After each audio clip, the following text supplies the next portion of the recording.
Guys நம்ம ரீசெண்டாக கேரளா போயிருந்தோம் இல்லையா மாமியார் வீட்டுக்கு. ஸோ அங்கேருந்து ரிட்டர்ன் வரும்போது இந்த தேங்காய் கொடுத்து விட்டாங்க.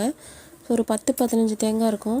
ஸோ இது வந்து ரொம்ப நாளுக்கு அப்படியே வச்சுக்க முடியாது, இல்லைன்னா உள்ளே காஞ்சி போய் கொப்பரை மாதிரி ஆகிடும். சரி ஓகே, அதுக்குள்ளே எதாவது செஞ்சிடலான்னு சொல்லிட்டு வீடியோஸ் பார்த்துட்டு இருந்தேன் யூடியூப்பில். ஸோ பார்த்ததுலேயே வந்து ஹோம்மேட் கோகோனட் ஆயில் ஈஸியாக செய்யலான்னு சொல்லிட்டு வந்தது. ஸோ அந்த வீடியோஸ் பார்த்துட்டு அதுக்கேற்ற ப்ரொசீஜரில் பண்ணிகிட்டு இருந்தேன்.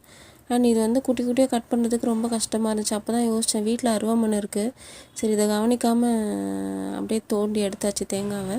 இல்லைனா நம்ம அருவாமனையில் ஈஸியாக துருவிட்டு அரைச்சிருந்தா ஈஸியாக இருந்திருக்கும். ஸோ மிக்சியில் அரைக்கிறதுக்கு ஈஸியாக இருக்குன்றதுக்காக குட்டி குட்டி பீஸஸாக கட் பண்ணிகிட்டு இருந்தேன். அண்ட் இது வந்து கை ரொம்ப வலிச்சுது, தேங்காயும் நிறைய இருந்துச்சு. வீட்டில் வந்து இந்த கத்தி மாதிரி இன்னொரு பெரிய கத்தி இருக்குது. சரி ஓகே, இதை வச்சு கட் பண்ண இன்னும் கொஞ்சம் சீக்கிரம் முடியும்னு சொல்லிட்டு கட் பண்ணேன். அண்ட் இந்த கத்தி வந்து செம்ம ஷார்ப்பு, ரொம்ப எஃபர்ட்லெஸ்ஸாக கட் பண்ணிச்சு. ஸோ எனக்கும் கட் பண்ணுறதுக்கு ரொம்ப பிடிச்சிது. அண்டு சைட்லேயே பார்த்தீங்கன்னா கையும் லைட்டாக கீறிடுச்சு. ஸோ பால் வந்து மொத்தமாக எடுத்து வச்சுட்டேன். இது மொத்தம் 8 தேங்காய். ஸோ பாலும் சக்கையும் தனித்தனியாக எடுத்து வச்சுட்டேன். இந்த தேங்காயில் வந்து முதல் பால் மட்டும்தான் எடுத்தேன். ஸோ சக்கையில் ஸ்வீட்னஸ் இருக்கும், வேறு எதுக்காக யூஸ் பண்ணிக்கலாம்னு சொல்லிட்டு ஃப்ரிட்ஜில் வச்சுட்டேன். இந்த தேங்காய் பால் வந்து நம்ம 8 மணி நேரம் வெளியில் வச்சு புளிக்க வைக்கணும். ஸோ தேங்காய் அரைக்கும் போது நம்ம தண்ணி ஊற்றி தான் அரைச்சோம், அதனால் பால் தனியாக தண்ணி தனியாக இந்த மாதிரி நிற்கும். இப்போ இதை வந்து நம்ம இப்படியே எடுத்தோன்னா பாலும் தண்ணியும் ஒன்றா சேர்ந்துடும். ஸோ இந்த மாதிரி ஃப்ரீஸில் ஒரு 4 மணி நேரம் ஃப்ரீஸ் பண்ணிவிட்டு அதுக்கப்புறம் எடுத்தோன்னா நல்லா ஸ்லைஸ் மாதிரி வரும். அந்த தேங்காய் எனக்கு காய்ச்சறதுக்கு இந்த பாத்திரம் தான் எடுத்திருக்கேன். ஸோ இது வந்து கொஞ்சம் வெயிட்டாக இருக்கும் இந்த பாத்திரம். மேரேஜுக்கு கிஃப்டாக வந்தது. ஸோ கிஃப்ட்டு கொடுத்தவங்க இந்த வீடியோ பார்த்துட்ருக்கீங்க அப்படின்னா thank you so much for this useful gift.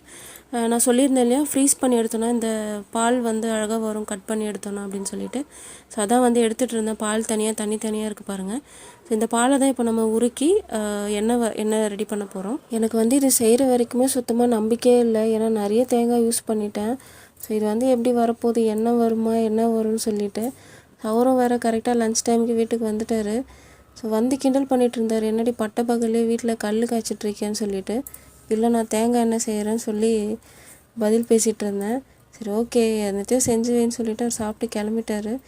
அதுக்கப்புறமா தான் நான் உணர்ந்தேன், இது வந்து ஒரு ஸ்டேஜாக மாறும்போது இந்த சக்கைன்ற பால் வந்து உருக உருக வந்து எண்ணெய் வர ஆரம்பிச்சிது. அது கிளியராக தெரிஞ்சுது.